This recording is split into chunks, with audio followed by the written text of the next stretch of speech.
நாடாளுமன்ற உறுப்பினர்களை பெற்று அறுதி பெரும்பான்மையுடன் ஆட்சி அமைத்து 3 மாதங்கள் கடந்த நிலையிலும் தமிழ் மக்களுக்கான நீதியை பெற்றுக் கொடுக்க வேண்டும். இந்த உறவுகள் உண்மையாகவே உயிர்களைத்தான் கொடுத்துவிட்டு கையில் ஒப்படைக்கப்பட்ட உறவுகளுக்கு என்ன நடந்தது என்று எந்த ஒரு அரசாங்கமும் பதில் சொல்லாத போதுதான் நாம் சர்வதேசத்திட்ட கேட்டிருந்தோம். ஆனா இந்த சர்வதேசமும் இதுவரை காலமும் நாங்கள் பெண்களாக இந்த வீதியில தொடர்ச்சியாக போராடி கொண்டு இருக்கின்றோம் என்றால் எதற்கு போராடுகின்றோம்? உண்மையாகவே ஒரு கணவனை இழந்த பெண் எவ்வளவு வேதனைப்படுவாள் தனது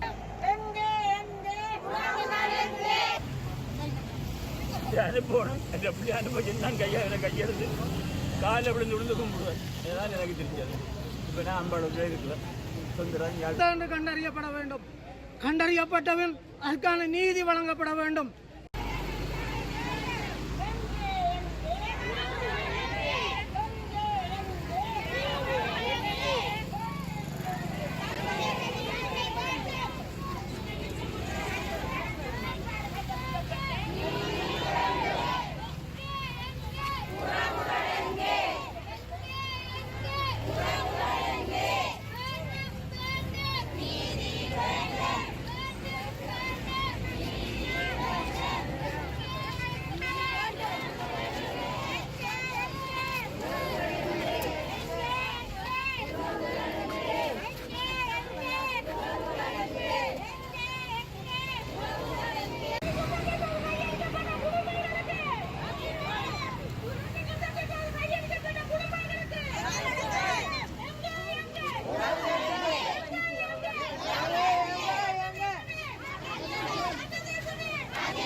உறவுகளின் சங்கம் வடக்கு கிழக்கு மாகாணங்கள் வலிந்து காணாமல் ஆக்கப்பட்டவர்களை எம்மிடம் ஒப்படைங்கள் என கோரியும் அல்லாது அவர்கள் எங்கே என சிங்கள பேரினவாத அரசிடம் பலமுறை கேட்டும் அதற்கான தீர்வு கிடைக்கவில்லை. எனவே நாம் வலிந்து காணாமல் ஆக்கப்பட்டவர்களுக்கான நீதி கோரி 2017 பிப்ரவரி மாதம் 20ஆம் தேதி கிளிநொச்சி கந்தசாமி ஆலயம் முன்பாக ஆரம்பிக்கப்பட்ட தொடர் போராட்டமானது வடக்கு கிழக்கென விரிவுபடுத்தப்பட்டது. 2017 பிப்ரவரி ஆரம்பிக்கப்பட்ட போராட்டம் 8 வருடமாக, அதாவது இன்றுடன் 2920 நாட்களை கடந்து தொடர்கின்றது. 2009 மே 18 முள்ளிவாய்க்காலில் போர் மௌனிக்கப்பட்ட 16 ஆண்டுகள் ஆகின்றன. இன்றும் இனப்படுகொலை தொடர்ந்த வண்ணம் உள்ளன.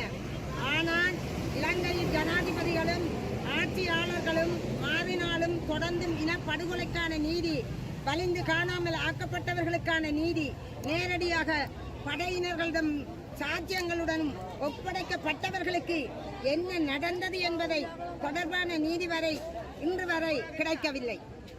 வலிந்து காணாமல் ஆக்கப்பட்ட உறவினர்களின் சங்கத்தினராகிய நாம் 2017ஆம் ஆண்டு தொடக்கம் இன்று வரையும் உள்நாட்டில் பல போராட்டங்களை நடத்தினோம்.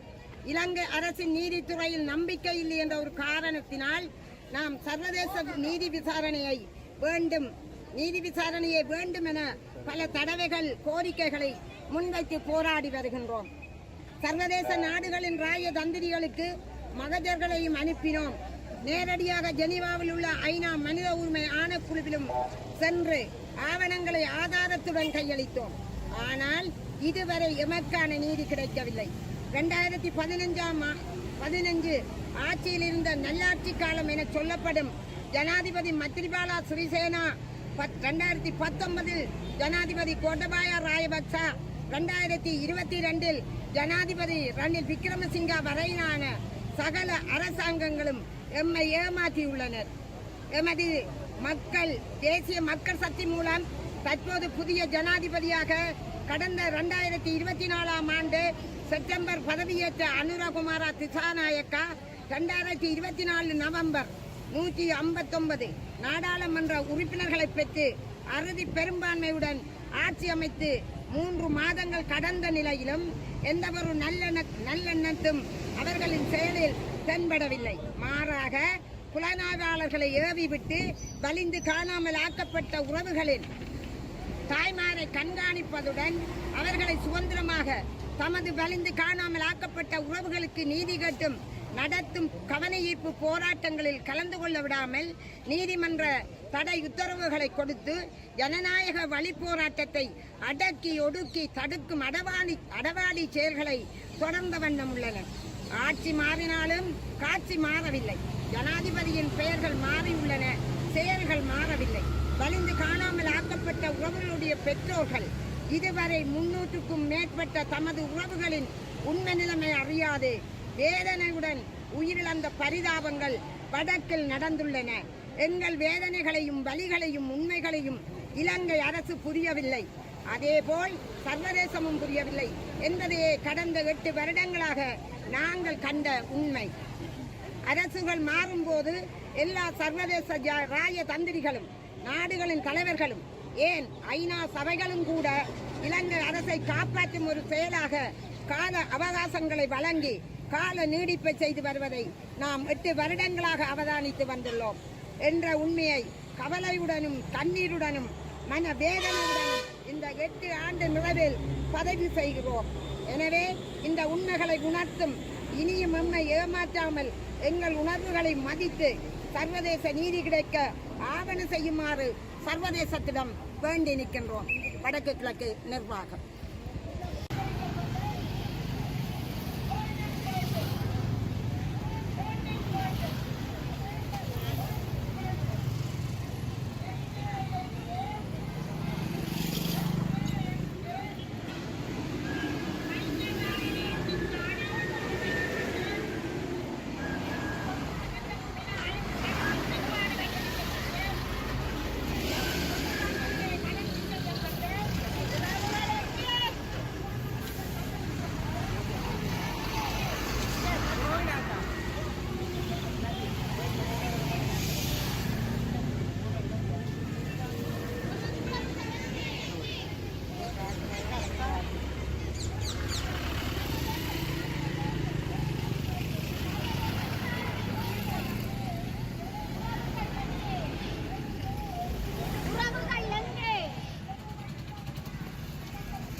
சர்வதேச நீதிமன்றத்தில் நிறுத்து.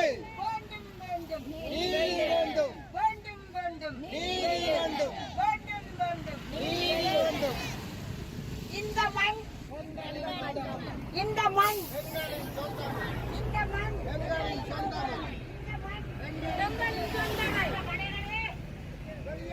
வெளியேறு வெளியேறு வெளியேறு வெளியேறு.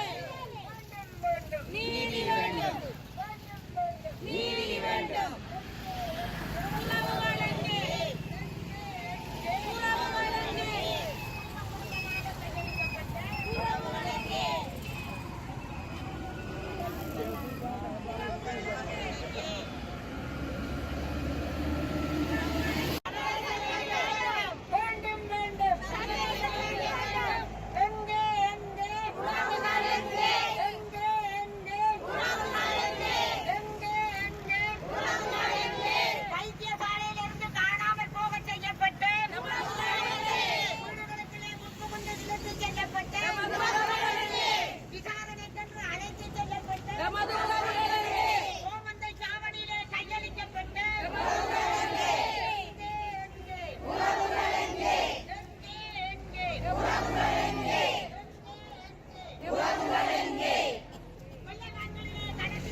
தான் நான் வவுனியா மாவட்ட வலிந்து காணாமலாக்கப்பட்ட உறவுகளின் சங்கத்தின் தலைவி.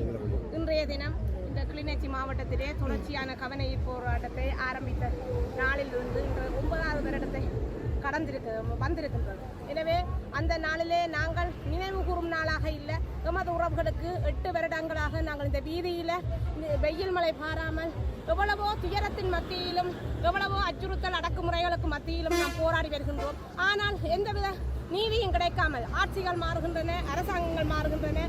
அவர்கள் எந்த விதமான இந்த தமிழ் மக்களுக்கான நீதியை பெற்றுக் கொடுக்க வேண்டும். இந்த உறவுகள் உண்மையாகவே உயிர்களைத்தான் கொடுத்துவிட்டு கையில் ஒப்படைக்கப்பட்ட உறவுகளுக்கு என்ன நடந்தது என்று எந்த ஒரு அரசாங்கமும் பதில் சொல்லாத போதுதான் நாம் சர்வதேசத்திட்ட கேட்டிருந்தோம். ஆனா இந்த சர்வதேசமும் இதுவரை காலமும் நாங்கள் பெண்களாக இந்த வீதியில தொடர்ச்சியாக போராடி கொண்டு இருக்கின்றோம் என்றால் எதற்கு போராடுகின்றோம்? உண்மையாகவே ஒரு கணவனை இழந்த பெண் எவ்வளவு வேதனைப்படுவாள்? தனது பிள்ளையை வளர்க்க தனது சமூகத்தில் ஒரு தலை நிமிர்ந்து நடக்க முடியாத அளவுக்கு அவள் இன்று சமூகத்தில் எத்தனையோ முகங்களுக்கு கொடுத்து கொண்டு வாழ்ந்து கொண்டிருக்கின்றார். அந்த ரீதியில இந்த பெண்கள் இந்த வீதியில போராடி கொண்டிருக்கின்றார்கள் என்று சொன்னால் இந்த சர்வதேசம் இந்த பெண்களுக்கு ஏன் ஒரு பெண்களாக வீதியில நடக்கின்றார்கள் என்றால் அவர்கள் நீதிக்காகவும் உண்மைக்காகவும் போராடி கொண்டிருக்கின்றார் என்று சொல்லிக் கொண்டிருப்பதில் எந்தவித அர்த்தமும் இல்லாமல் நாம் மடிவதற்கு முன்பு சாட்சியங்கள் 300க்கும் மேற்பட்டவர்கள் இறந்திருக்கின்றார்கள். நாங்கள் முன்போ நாளையோ இறக்க முன்பு இனி வருகிற சமூகமும் கடத்தப்படாமல் இருப்பதற்கும்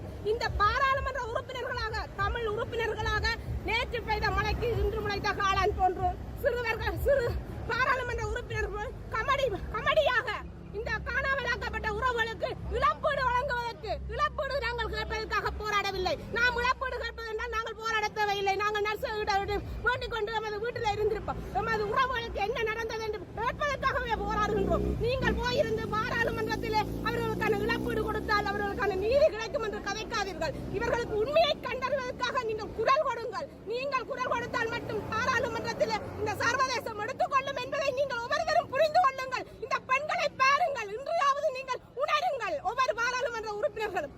நன்றி.